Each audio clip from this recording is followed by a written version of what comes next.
அதிகமான மசாலா எதுவும் சேர்க்காம ரொம்ப சிம்பிளாக குயிக்காக பண்ணுற மாதிரி ப்ரெஷர் குக்கரில் ஒரு வெஜிடபிள் புலாவ் தான் பண்ண போகிறோம். க்யூப்ஸாக கட் பண்ண பன்னீரை ஒரு 2 நிமிஷத்துக்கு 2 பக்கமும் பொன்னிறமாக வறுத்து எடுத்து தனியாக வச்சுக்கோங்க.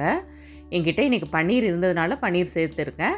உங்ககிட்ட பன்னீர் இல்லை அப்படின்னா உங்ககிட்ட என்ன வெஜிடபிள்ஸ் இருக்கோ அதை மட்டும் சேர்த்து நீங்கள் பண்ணலாம். ப்ரெஷர் குக்கரில் எண்ணெய் சேர்த்து ஒரு டேபிள் ஸ்பூன் ஜீரகம் தாளிச்சுக்கோங்க. அது கூட 3 பச்சை மிளகாவை கீரி சேர்த்து 2 பெரிய சைஸ் வெங்காயத்தை ஸ்லைஸ் பண்ணி சேர்த்துக்கோங்க. இதுக்கு பட்டை கிராம்பு எதுவுமே சேர்க்க வேண்டாம். நீங்கள் இதை மட்டும் சேர்த்து செஞ்சு பாருங்கள், டேஸ்ட் அட்டகாசமாக இருக்கும். இது கூட கொஞ்சமாக உப்பும் சேர்த்து வெங்காயத்தை நல்லா வதக்கிக்கலாம்.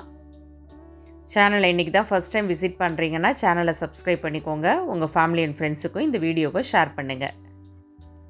முதல் நாள் நைட்டே பட்டாணி ஊற வச்சுருந்தேன், அதை சேர்த்து இது கூடவே கலந்துக்கிறேன். இது கூட நான் 2 கேரட்டை கட் பண்ணி சேர்த்து அதையும் நல்லா வதக்கிக்கிறேன். பீன்ஸ், உருளைக்கிழங்கு, குடமிளகான்னு உங்கள்கிட்ட எந்த காய் இருந்தாலும் இதில் சேர்த்துக்கோங்க, நல்லாயிருக்கும். இது எல்லாம் நல்லா வதக்கி விட்ட பிறகு 1 டேபிள் ஸ்பூன் தனி மிளகாய் தூளும் 1 டேபிள் ஸ்பூன் மல்லித்தூளும் சேர்த்து கலந்துக்கலாம். 15 நிமிஷத்துக்கு பாஸ்மதி ரைஸை ஊற வச்சுருந்தேன், அதையும் சேர்த்து காயோடையே கலந்துக்கிறேன். நீங்கள் டெய்லி யூஸ் பண்ணுற சாப்பாட்டு அரிசியில் பண்ணாலும் டேஸ்ட்டு நல்லா தான் இருக்கும். பசங்களோட லஞ்ச் பாக்ஸ்க்கு இது பெஸ்ட்டு சாய்ஸு. கண்டிப்பாக ட்ரை பண்ணுங்கள், ரொம்ப குயிக்காக பண்ணிடலாம். எல்லாம் நல்லா மிக்ஸ் பண்ணி விட்ட பிறகு நம்ம ஃப்ரை பண்ணி வச்ச பன்னீரையும் சேர்த்துக்கோங்க. இப்போது இதுக்கு தேவையான தண்ணியை சேர்த்துக்கலாம். பாஸ்மதி ரைஸுங்கிறதுனால 1 கப் ரைஸுக்கு 1.5 கப் தண்ணி சேர்த்திங்கன்னா சரியாக இருக்கும். இப்போது நீங்கள் சாப்பாட்டுக்கு பண்ணுற அரிசியாக இருந்தால் 1 கப் ரைஸுக்கு 2 கப் தண்ணி சேர்த்துக்கோங்க. இது எல்லாத்தையும் நல்லா கலந்து விட்டுக்கோங்க. இந்த டைமில் உப்பு கரெக்டாக இருக்கான்னு செக் பண்ணி பார்த்துக்கோங்க. பத்தலைன்னா நீங்கள் கொஞ்சம் சேர்த்துக்கலாம்.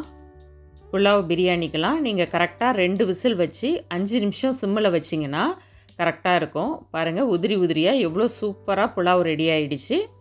ரொம்ப ஈஸியாக பண்ணக்கூடிய இந்த புலாவை உங்கள் வீட்டில் கண்டிப்பாக ட்ரை பண்ணுங்கள். உங்கள் வீட்டில் எல்லோரும் என்ன ஃபீட்பேக் கொடுத்தாங்கன்றதையும் கமெண்ட்ஸில் ஷேர் பண்ண மறந்துடாதீங்க.